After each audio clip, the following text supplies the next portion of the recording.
This podcast was produced by OAR FM Dunedin with support from New Zealand On the Air.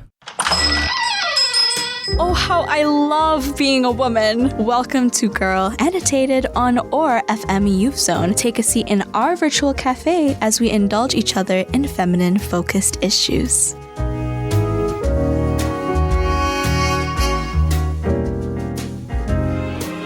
Oh, what's my aesthetic?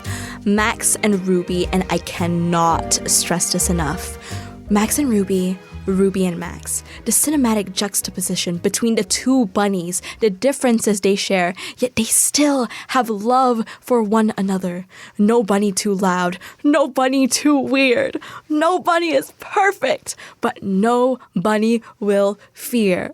Because Max has Ruby, and Ruby has Max. A brother to a sister to a brother, yet a friend to a friend. Two good friends, two best friends. For Max knows Ruby, and Ruby knows Max. No bunny left behind. Assalamu alaikum. Hello, and welcome to Girl Annotated, the podcast where we discuss all things feminine. I'm your host for today, Edelweiss, and if you cannot tell from our very dramatic reading just now, your host is, you can say, an enjoyer of all things whimsical. I have to admit that I cannot take any credit for that dramatic reading just now because it's actually from a TikTok that has been stuck in my head on loop 24/7 in my head for a while now. And it's from a creator whom I really love, aka Cordially Kelly. And if I could summarize her content into a couple of words, it would be chaotic whimsy. And what I mean by that is that she really likes to make these sort of dramatic readings of the little things that she does and experiences in life. She's honestly such a mood. And in this TikTok in particular, she referenced, she talks with such an emphasis on how much she loves Max and Ruby. To those who don't know, Max and Ruby is this cartoon about these two bunnies named, well, Max and Ruby. And Ruby is the protective, responsible older sister, and Max is the naughty younger brother with a huge imagination. And this cartoon just brings back so much nostalgia for me because it was a core memory of my childhood. Was Max and Ruby a popular kids show here in New Zealand? Somebody let me know. I'm really curious to know what cartoons do Kiwi kids grow up with. But anyways, the reason why I made this my introduction for today's episode is because in today's episode, we will be looking at a certain word that has been circulating around the girly side of internet for a while now. We're talking about the word whimsical or whimsy. And I know that it seems like an odd and almost too simple topic for what is supposed to be a 56-minute podcast episode, but upon thinking about the impact that this very word has had on the internet, at least the girly side of internet as of lately, I feel like we can actually make a pretty decent deep dive out of it. So today's episode will be a more reflective, poetic one, rather than our episodes where we focus on more important women's issues. A bit of a palate cleanser, if you will. We will be looking at what it means to be whimsical, Gen Z's big role in this, and sharing some of my own whimsical ideas in life. So, without further ado, let's put our princess hats on and ride our trusty horses into a completely different realm from our bustling, chaotic, and might I add, sort of crumbling one. So, whimsy. What does that even mean? What does it take for an individual to claim the title whimsical? Cue the glittery sound effect. So apparently, according to Wikipedia, whimsical refers to something that is playful, fanciful, or characterized by sudden, unpredictable ideas rather than by careful thought. Okay, I really like that. So basically, the notion of making creative decisions instead of what would seem like the sensible one. Immediately, the whimsical things that I can remember seeing on my For You page are ribbons, thrifting, playful outfits, handwritten notes, baking, and basically just romanticizing ordinary routines. As expected, from several years of burnout, doom scrolling, and productivity culture, people are simply craving softness again. This trend is very different from other trends. It doesn't feel superficial, and we don't feel the need to chase it. This trend is simply a response to how exhausting modern life feels. People are just tired of optimizing every second of the day.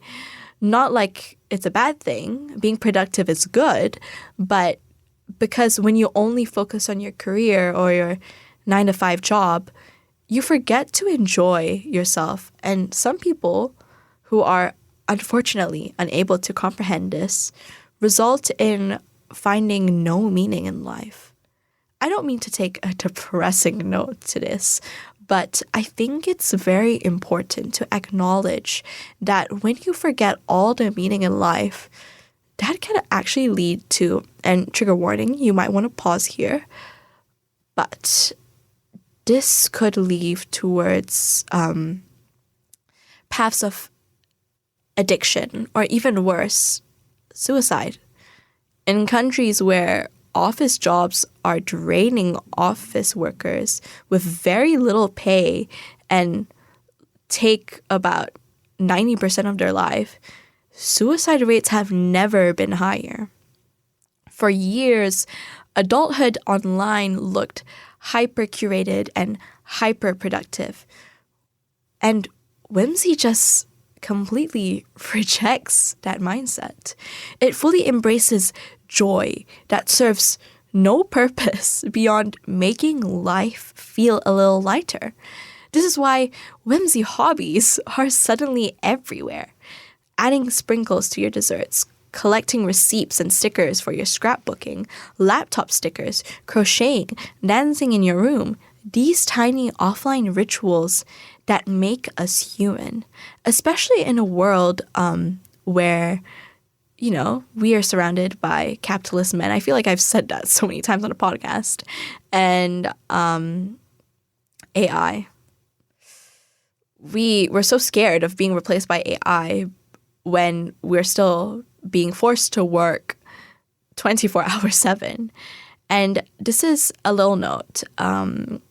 I'm only thinking about it right now. I actually did not script this part of my podcast. But now that I think about it, if you are someone who likes to scrapbook like me, I can't find time to scrapbook all the time. But when I do, I love collecting little stickers or little cute pieces of packaging or cutting up letters from newspapers, because I think, now that I think about it, that's very whimsical. And in a world where so much is happening, you can find so much joy from the small things of life. Adding sprinkles to your desserts, collecting receipts, all of these things, they make us feel human. All of this signals something deeper about what we value in today's society. In this capitalist world that has taught us that time is money and every waking moment should be maximizing profits and efficiencies, people are starting to realize that this is a flawed system and that hustle culture is kind of toxic.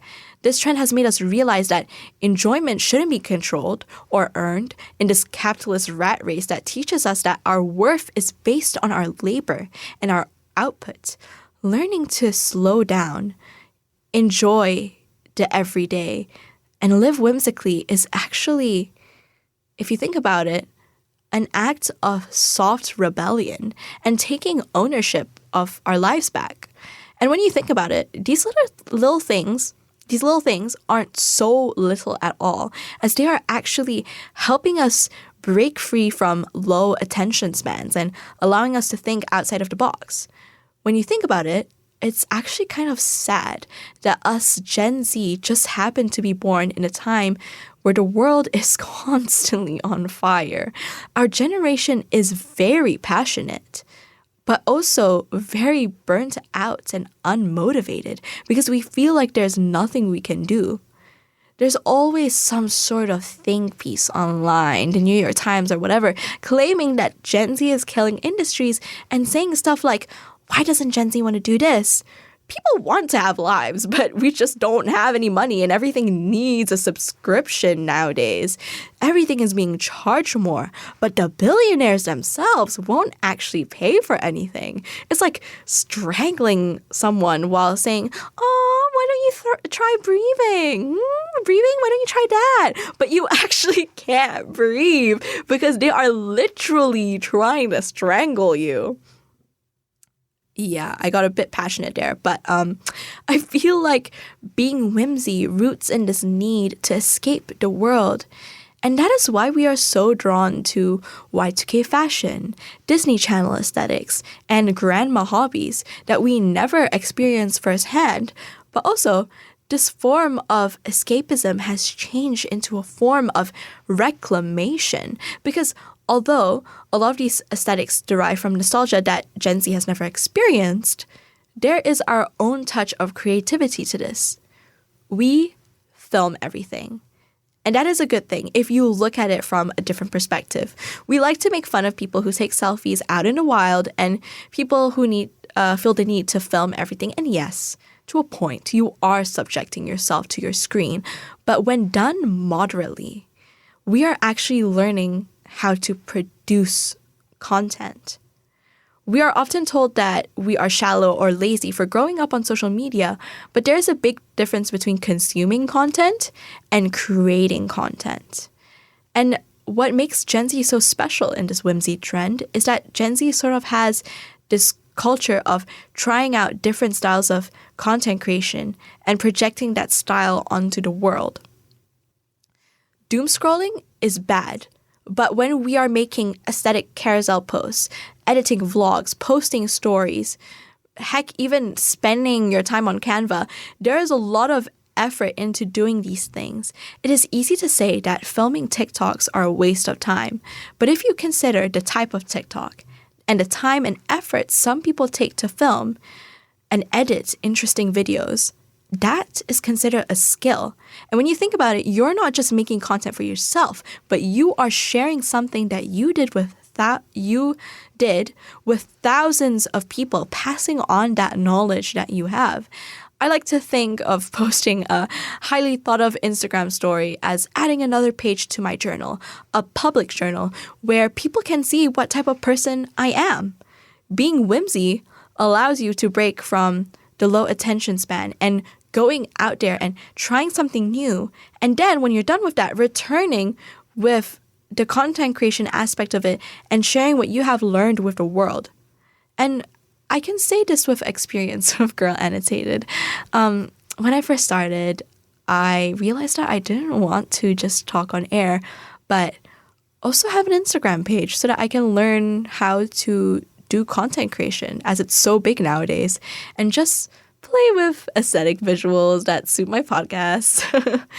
What can I say? I'm an art kid, but doing this isn't just branding. It just makes me feel good. And the end results of all the aesthetic collages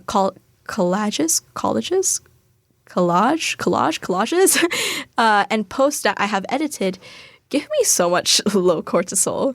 I'm personally a couch potato, and I usually spend my weekends staying at home. So taking that step into Girl Annotated gave me something productive to work on during the holidays. It sounds like a lot of work, but I do this all for my own enjoyment and giving back to my community. But yeah,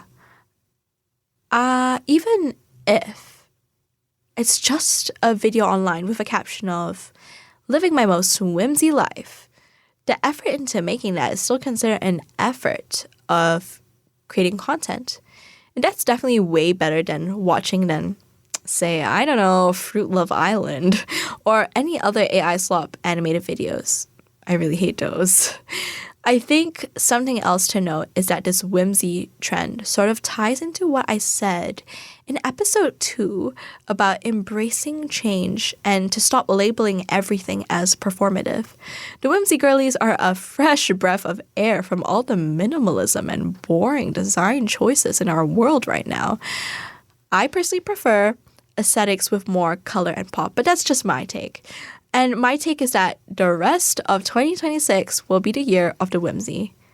And what I really like seeing from other girls being whimsy is that it doesn't just recycle the same elements that other aesthetics would do. What I mean by this is that you don't have to stick to a certain rules within the style, because whimsy can be interpreted in so many ways. And I guess there's a lot of subgenres of whimsy.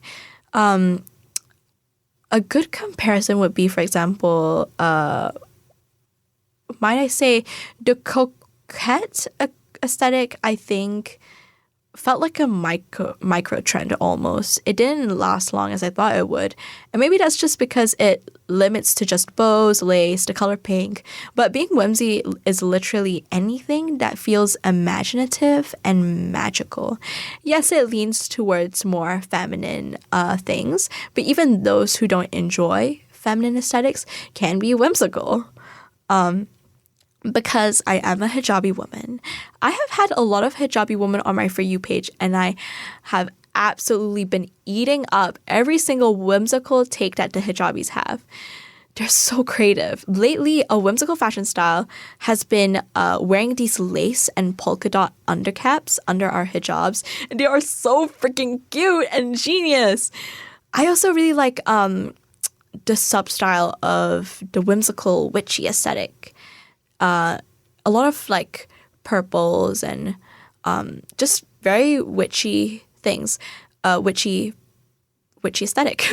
That's a really cute one. What are some other whimsy outfit elements that you guys love? But going back on track, I actually read a couple of articles online on the neuroscience aspect to adding whimsical playfulness into your life. And according to these articles, normalising whimsical elements can actually allow you to be creative and resilient. We really want to double down on that. We also have to focus on novelty. Experiencing new things apparently enhances our neuroplasticity, which means that the little neurons in our brains are creating new connections between each other. So how do we bring whimsy through play and novelty into our lives? Do things that you love doing as a kid that you think are silly and stupid now. Or just do things that you never thought of doing because you were too scared to do so. For example, if you want to relieve yourself from stress, you can get yourself a coloring book. It may seem childish, but coloring actually allows you to relax and relieve yourself from stress. Or even writing down the most unhinged journal entries.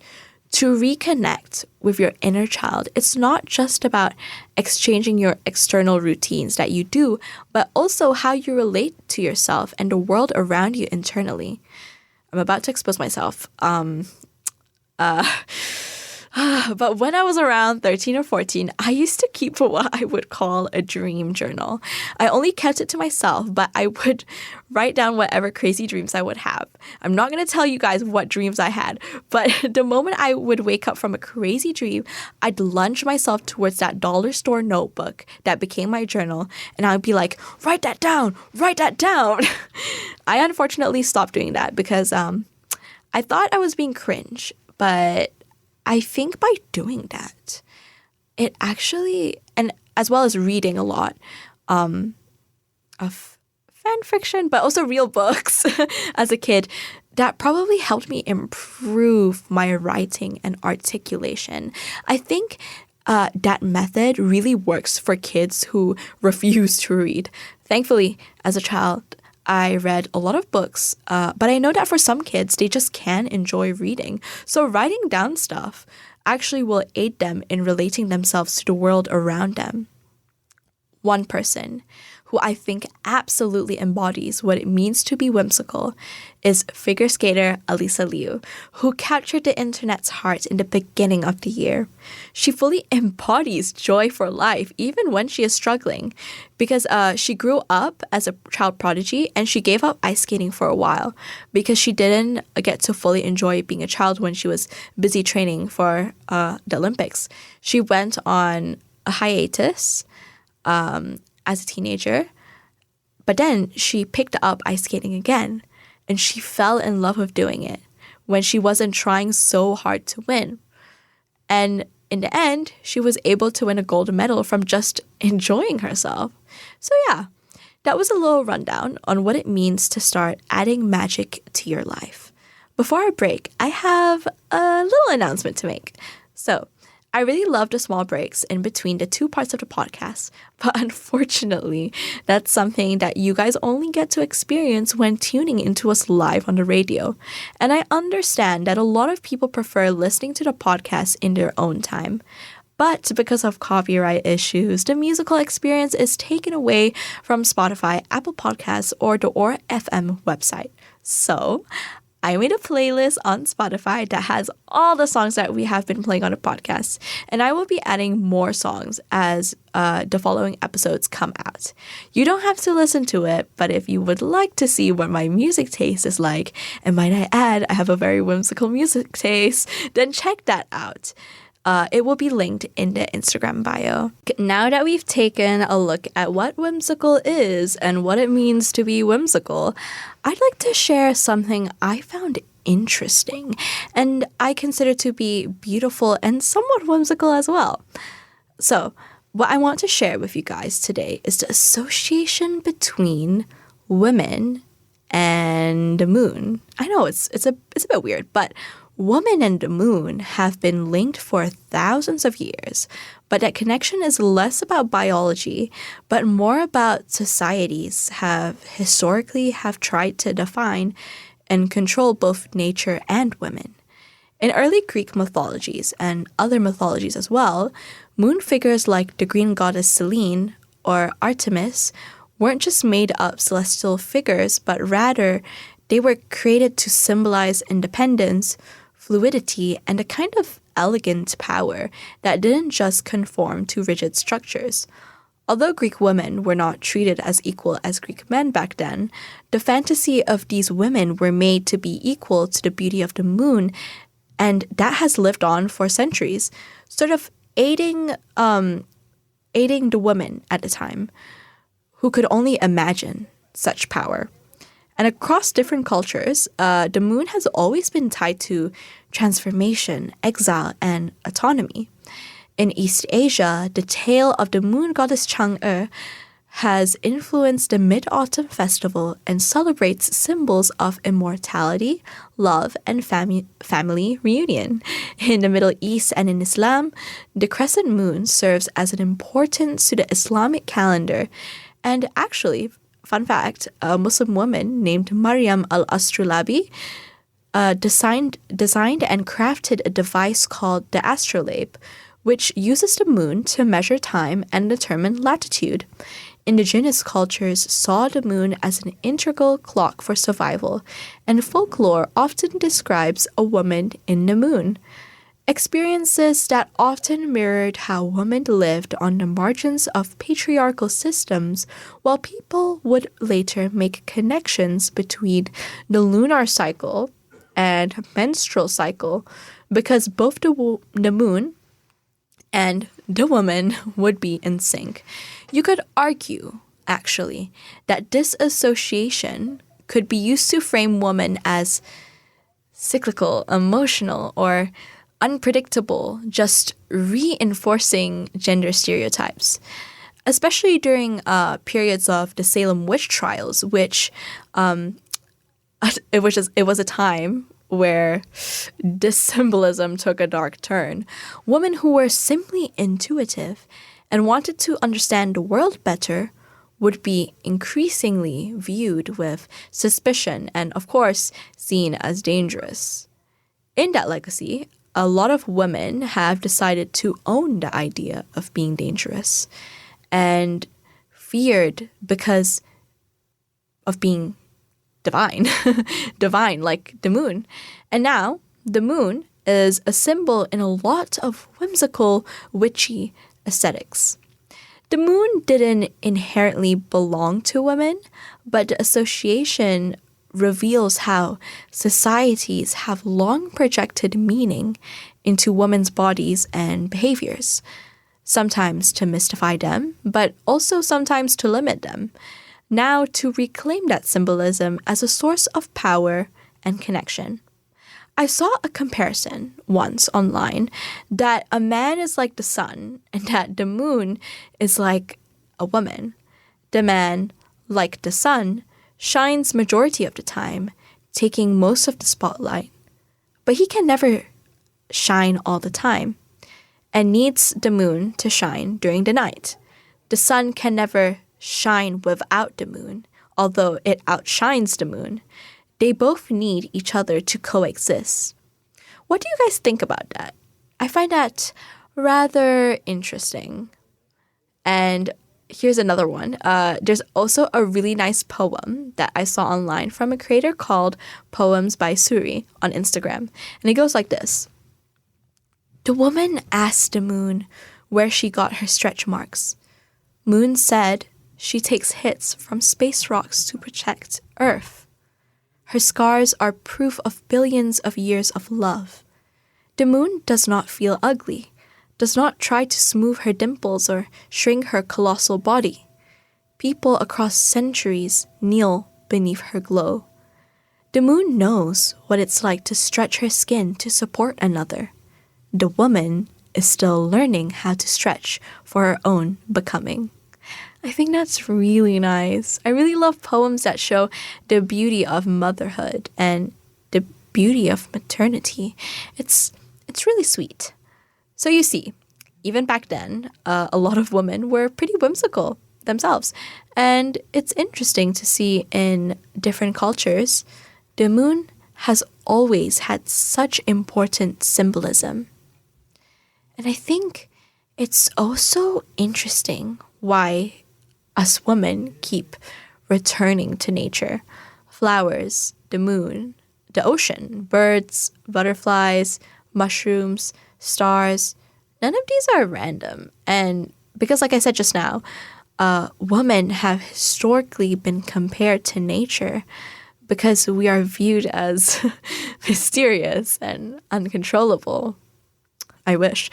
But instead of apologizing for changing, we compare ourselves to the seasons of nature because nature, just like us women, nature reminds us that change isn't failure.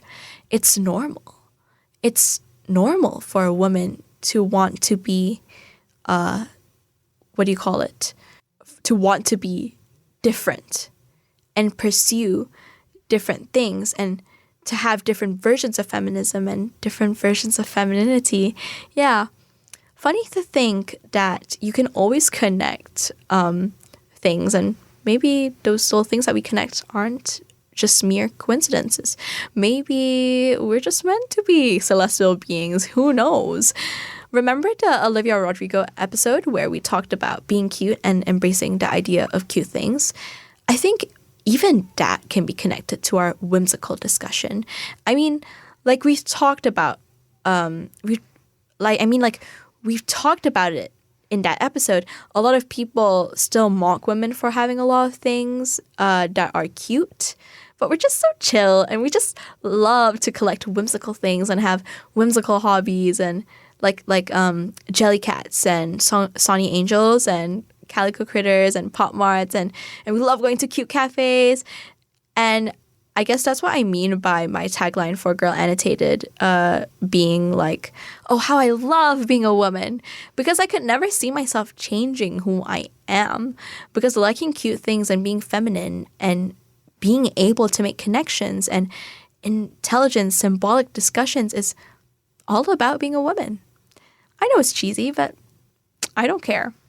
And by the way, that tagline is from one of my favorite shows, And with an E, which, by the way, is such a good show. I always rewatch it with my grandma, and it was I think it's Ruby who said that line. I love how I love being a woman. But there's an entire episode where they just embrace femininity and they go on a whole adventure by sneaking out of their houses at night, and they build a bonfire and they go like around the campfire with like flower crowns in their hair, and it's kind of ritualistic, but it's also just silly and whimsical. I think that's why whimsy keeps coming back. Every few years, someone declares that bows are back, fairycore is back, cottagecore is back, reading is back. Tea parties are back, scrapbooking is back. But maybe none of these things ever really left. Maybe they were simply waiting for people to stop apologizing for loving beautiful things.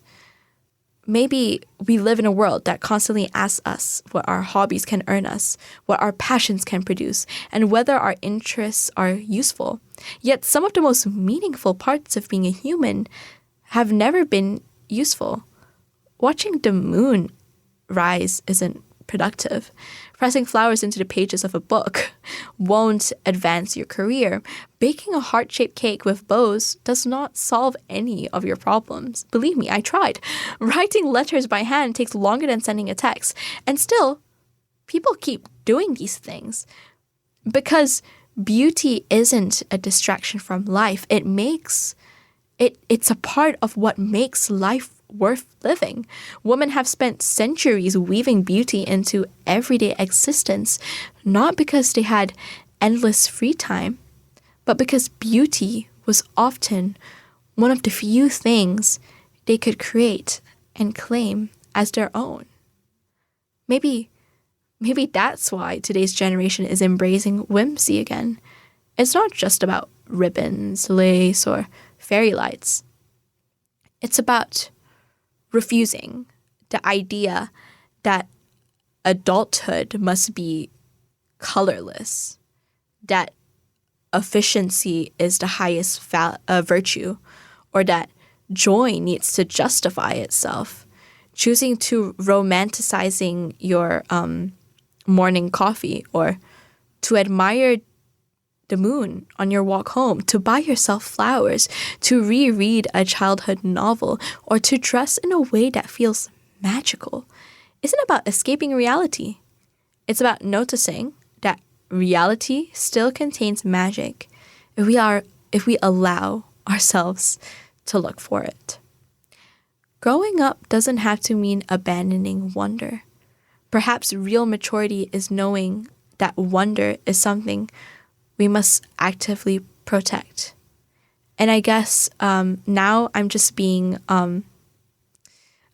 gonna tell you guys that I've had sort of a hard time transitioning into adulthood. I'm 18 and I'm turning 19 and I still feel like a kid. And I don't know, sometimes I feel like I'm left behind from all my friends, especially because when I moved from Malaysia to New Zealand, my Malaysian friends have already started their foundation at university, and I had to go back a year because of the differences between the education system in Malaysia and New Zealand. But in the end, I am so privileged and I'm so grateful to be able to relive some of the high school years that I have lost in Malaysia during COVID.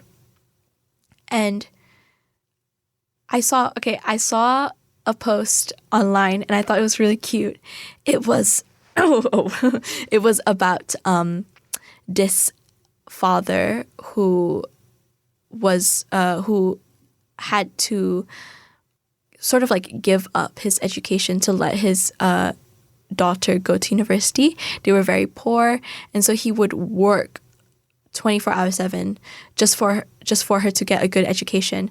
And in the end, I think she was able to go to Cambridge or Cambridge or Oxford, I think. And later on, when the daughter graduated and the family had a more stable income, the daughter, the father applied for Oxford and the father got in, and then the daughter, she funded his tuition fees for Oxford. So I thought that was really cute.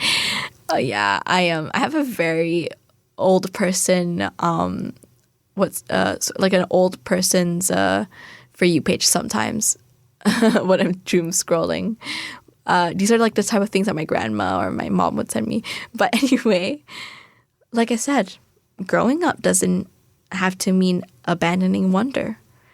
You can still do the things that you love as a child as a grown-up. Perhaps real maturity is knowing that wonder is something we must actively protect. In a world that measures our value by our output, choosing beauty, softness, and imagination can be a quiet act of resistance. So although I've been stressed this year with finishing my last year of high school, I will complete all of my assignments. I will do all my prefect duties. I will finish my university applications. That has been a lot of work, but I will do that. But when all of that is said and done, I will be rewatching all of my favorite shows. I will be creating art and, as always, share my baking with my family. In fact, I am going to be rewatching an episode of Max and Ruby when I get back home from the studio ASAP, just for funsies. But yeah, that's all from me today. I hope you enjoyed this very whimsical episode of Girl Annotated. Bye! Thanks for joining us on Girl Annotated. Check out our Instagram at girl_annotated and look out for our latest episodes on Spotify, Apple Podcasts, and on oar.org.nz. See you next time!